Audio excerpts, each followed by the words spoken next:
In this channel, we bring you the freshest discussions taking place in Japan's online community. China's automobile exports surged to nearly 5 times the amount, reaching 4.91 million units within 5 years since 2019, surpassing Japan to become the world's #1. EV exports played a significant role as the main driver. Additionally, armed with technology and cost advantages, they've begun a global offensive. Where are they exporting these to anyway? In a place like America, they won't even allow imports without local production. Looks like they're just dumping them on poor countries, mostly to Russia, followed by Mexico and Europe. What's Japan going to do about this? They've completely lagged behind in EVs. Seeing all those microcars in rural areas, it seems like EVs could suffice for the elderly in the countryside.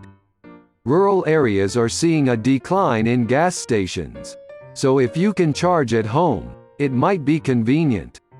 Rural elders have plenty of time on their hands. Electricity is concerning too. Japan can't rely on nuclear power. Both electricity and gasoline ultimately come from the same crude oil energy source. It's either burned through thermal power generation and transmitted, or refined into gasoline and distributed through the gasoline infrastructure. Transporting gasoline nationwide and burning it with gasoline engines is inefficient. So, even with EVs, the amount of carbon dioxide emissions remains the same, huh? It's clear that offering subsidies and various incentives leads to sales, as seen in China. However, it seems like the EU is considering ending such policies. Where are these Chinese cars running anyway? I've never seen one. Certainly, Chinese EVs might have made progress, but didn't they just scatter junk all over the world? It doesn't seem like they can provide proper after-sales service. What's the plan for cleanup?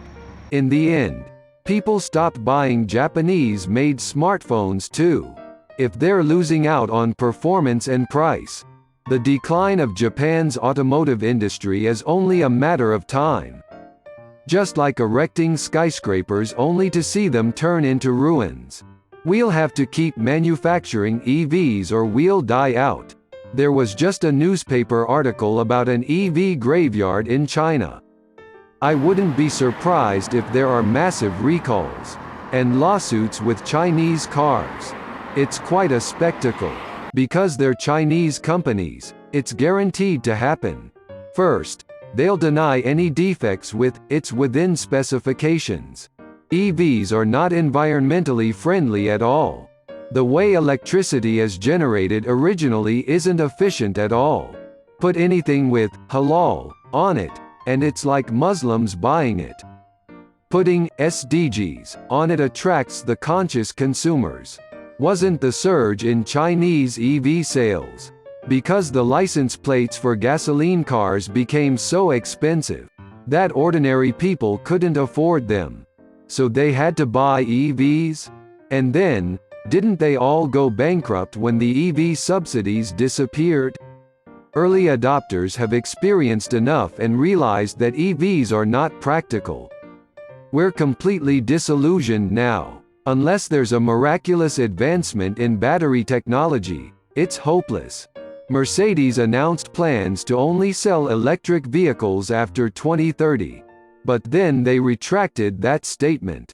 Can EVs even run properly in cold regions like Russia?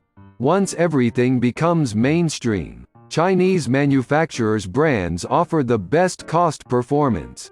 We don't need luxury goods because we'll use and abuse them.